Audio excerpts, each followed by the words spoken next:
어떻게 살아야 할까 이게 고민하시는 분들, 나는 어떤 꿈을 꾸어야 할까, 나는 무슨 소망으로 살아야 할까라는 고민을 하고 계시는 분들은 오늘 이 말씀을 통해서 해답을 얻게 되실 것입니다. 그리고 끝내 하나님의 임재하심을 사모하게 되실 것입니다. 그런 소망을 품고 오늘 한 개 말씀 보겠습니다. 오늘 1절 말씀 보면 1절부터 말씀이 잠에서 확 깨게 하는 말씀이 있습니다. 자기 자신을 기쁘게 하지 어떻게 해야 된다? 네, 자기 자신을 기쁘게 하지 말아야 된다. 갑자기 잠이 확 깨죠. 오늘 이 말씀 보면 예레미야 말씀과 충돌이 됩니다. 예레미야 29장 11절에 뭐라고 말씀 나와 있죠? 여호와의 말씀을 내가 안 하니 너희를 향한 나의 생각을 내가 안다. 평안이요 무엇이 아니다? 재앙이 아니다. 그리고 너희를 향한 미래와 희망을 주는 것이다 라는 것이 예레미야 선지자를 통해서 하나님이 선포하신 말씀이십니다.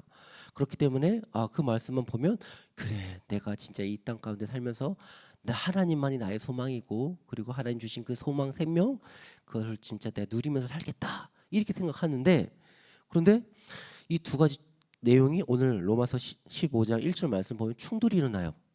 그래서 이 두 가지 충돌을 해결해야 되는데 그게 예수님의 말씀에서 우리가 힌트를 얻을 수가 있습니다. 마태복음 16장 24절 말씀을 보면은 이런 말씀이 있어요. 이에 예수께서 제자들에게 이르시되 누구든지 나를 따라오려거든 무엇을 부인하고, 할렐루야, 맞아, 자기를 부인하고, 그리고 어떤 십자가를 지고, 그렇죠, 네 십자가 남 십자가 말고 자기 십자가를 지고, 그리고 예수님을 따르라라고 이렇게 얘기를 하고 있어요. 이 말씀이에요. 바울은 이걸 얘기하고 있는 거예요. 그래서 예수님의 이 말씀을 익히 잘 알고 있기 때문에 바울도 이런 얘기고, 그래서 3절과 6절 말씀에 똑같은 얘기를 지금 해주고 있어요. 우리 한번 봐볼까요? 3절에서 6절 말씀 함께 봅니다. 시작. 그리스도께서 자기를 기쁘게 하지 아니하셨나니 기록된 바 주를 비방하는 자들의 비방이 내게 미쳤다함과 같으니라. 무엇이든지 전에 기록된 바 우리의 교훈을 위하여 기록된 것이나, 6절까지 갈게요. 성경의 위로의 소망을 가지게 함이니라. 이제 인내와 위로의 하나님이 너희로 그리스도 예수를 본받아서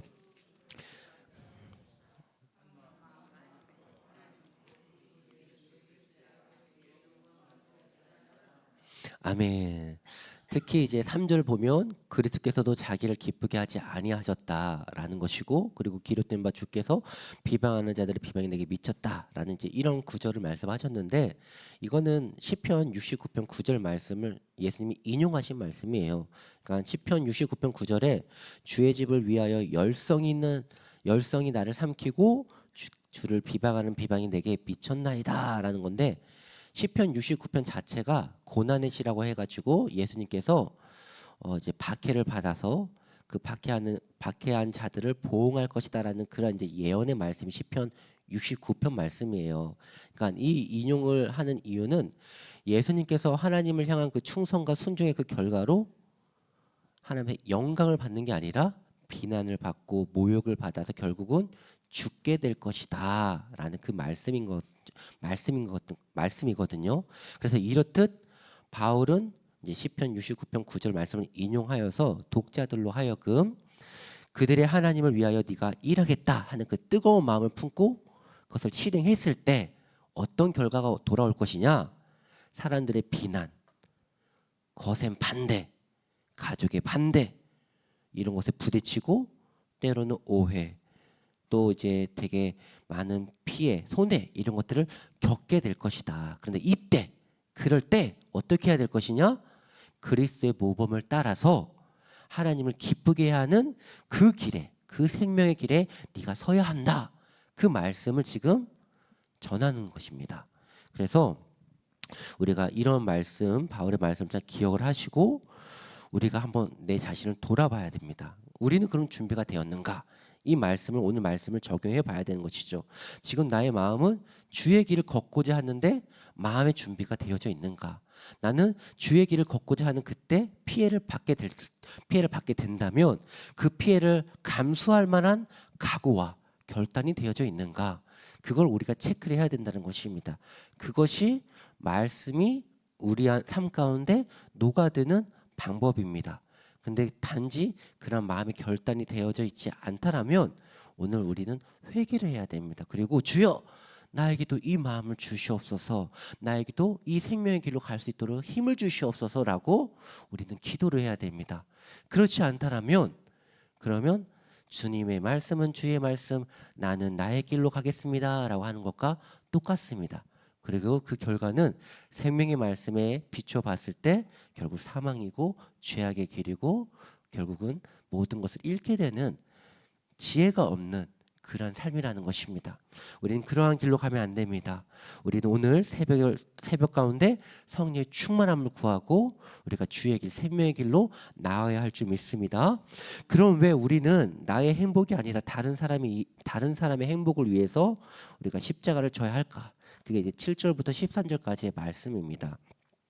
그 말씀에 대해서 이렇게 요약을 하자면 세 가지 이유가 있습니다. 첫째는 그것이 하나님께 영광이 되는 길이기 때문에 그렇습니다. 7절 말씀 한번 볼게요. 7절 말씀 함께 보면 시작. 그러므로 그리스도께서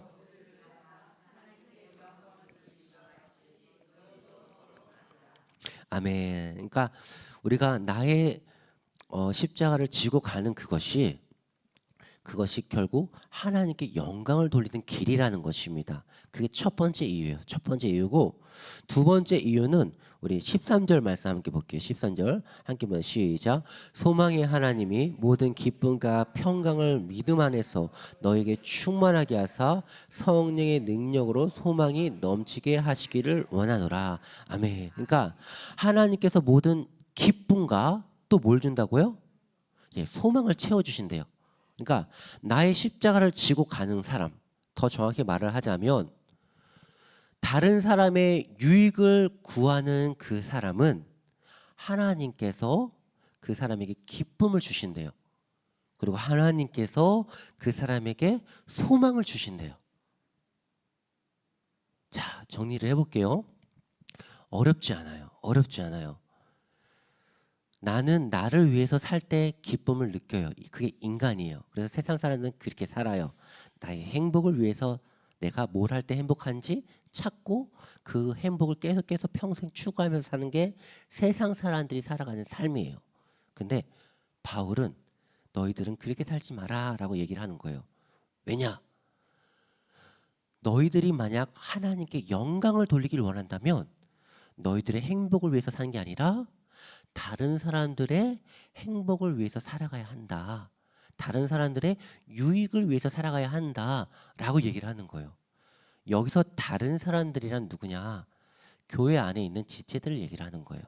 이해가 되시죠? 첫 번째로는 먼저 교회 안에 있는 지체들을 얘기를 하는 것이고, 그 다음으로는 다른 이 바깥에 외부에 아직 믿지 못한 그들을 향해서 우리가 선한 일을 행해야 된다라는 것입니다.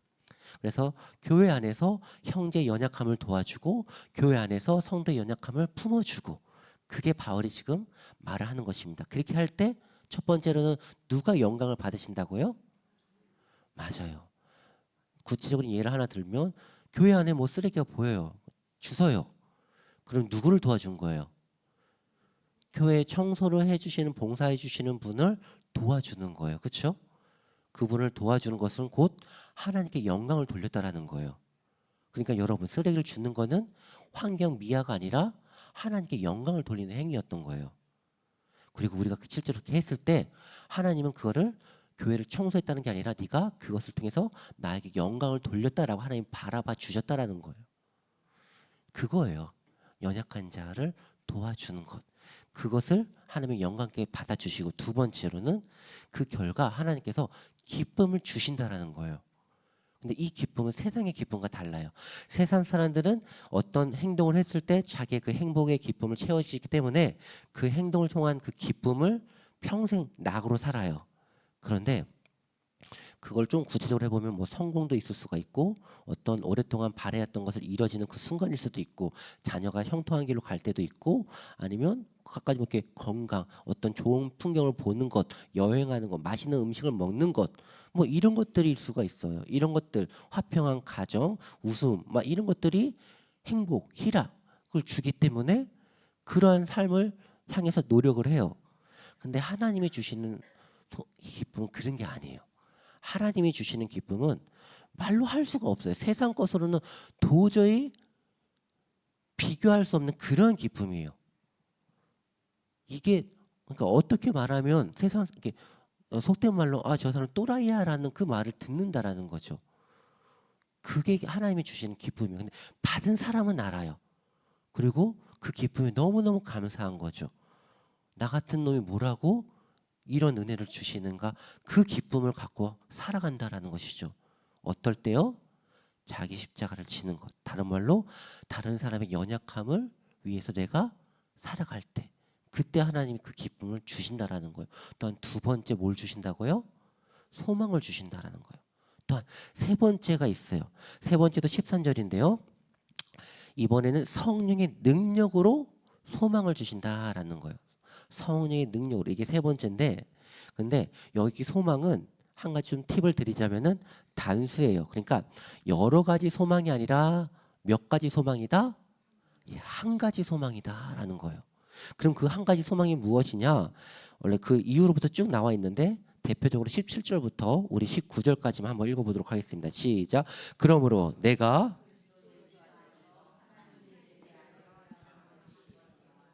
그리스도께서 이방인들을 나를 통하여 역사하신 것 외에는 내가 감히 말하지 아니하노라. 그 일을 말과 행위로 표적과 기사의 능력으로 성령의 능력으로 이루어졌으며 그리하여 내가 예루살렘으로부터 두루 행하여 일루리곤까지 그리스도의 복음을 편만하게 전하였노라. 아멘.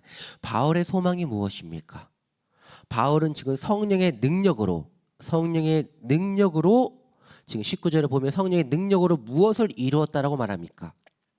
바울은 성령의 능력으로 어떤 일을 행하였다고 지금 자랑하고 있습니까? 바로 이방인들이 누구에게 복종하는 것? 하나님께 복종하게 된 것을 자랑하고 있고, 그는 성령의 능력으로 이 일이 이루어졌다라고 지금 고백하고 있는 것입니다. 많은 성도님들이 착각하는 부분이 여기에 있습니다. 이것만 밝히고 말씀을 마치도록 하겠습니다. 많은 성도님들이 내게 유익하다라고 말할 때 항상 그 중심에 나를 집어넣고 얘기를 해요. 내가 행복한 것, 내가 기쁜 것, 내가 즐거운 것, 이걸 나의 유익, 나의 소망, 이렇게 말하면서 살고 있어요.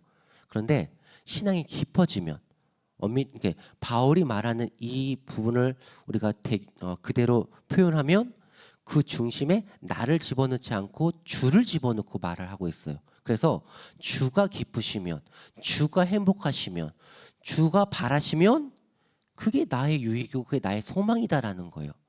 잘 알고 계시는 필립보서도 그런 내용이에요.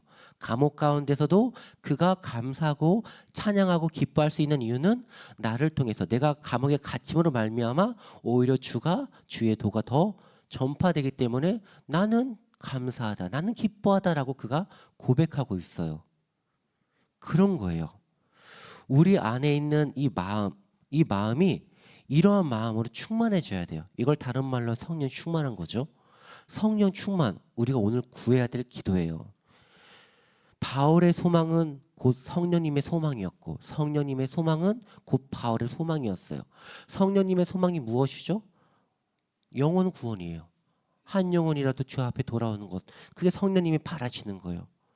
그렇기 때문에 바울 역시도 그게 그의 소망이 되었던 것이죠. 우리도 똑같아야 돼요. 우리 안에 성령님이 역사하게 하고 싶다, 내 안에 성령으로 충만케 하기 싶다, 그러면 성령의 눈으로 바라봐야 되죠. 성령이 보는 곳에 나도 봐야 되는 것이죠.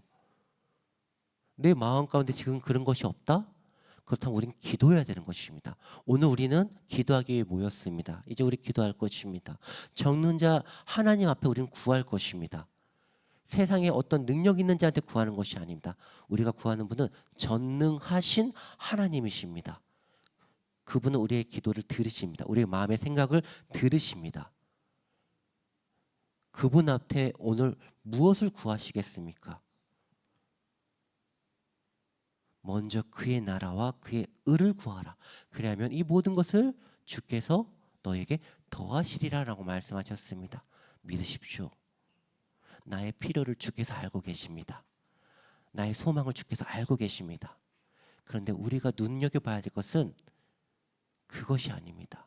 주 안에 있는 기쁨, 주 안에 있는 소망, 주 안에 있는 생명, 주 안에 있는 평강, 주 안에 있는 안내, 주 안에 있는 그 생명수, 이걸 맛보아야 됩니다. 이거를 맛볼 수 있게 해달라고 구해야 됩니다. 나머지는 다 풀어주십니다. 한 번에 풀어주십니다. 혹시 어제 여기에 비가 왔는지 모르겠지만 어제 갑자기 나가 있는 순간에 갑자기 소나기가 굵은 비가 한 번에 싹 내렸습니다.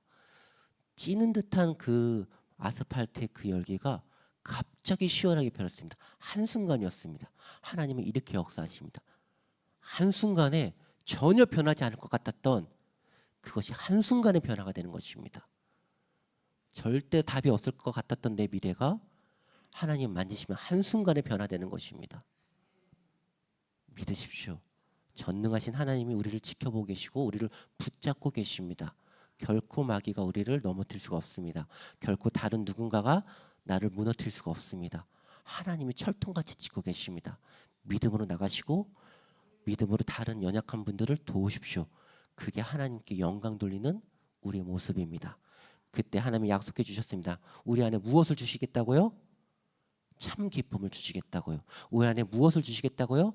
참 소망을 주시겠다고요. 이것을 여러분이 꼭 누리실 수 있기를 바랍니다. 부디 오늘 말씀이 여러분 삶의 이정표가 되길 바라고 오늘 하루도 하나님을 바라보는 그런 은혜가 있기를 소망합니다. 함께 기도하겠습니다.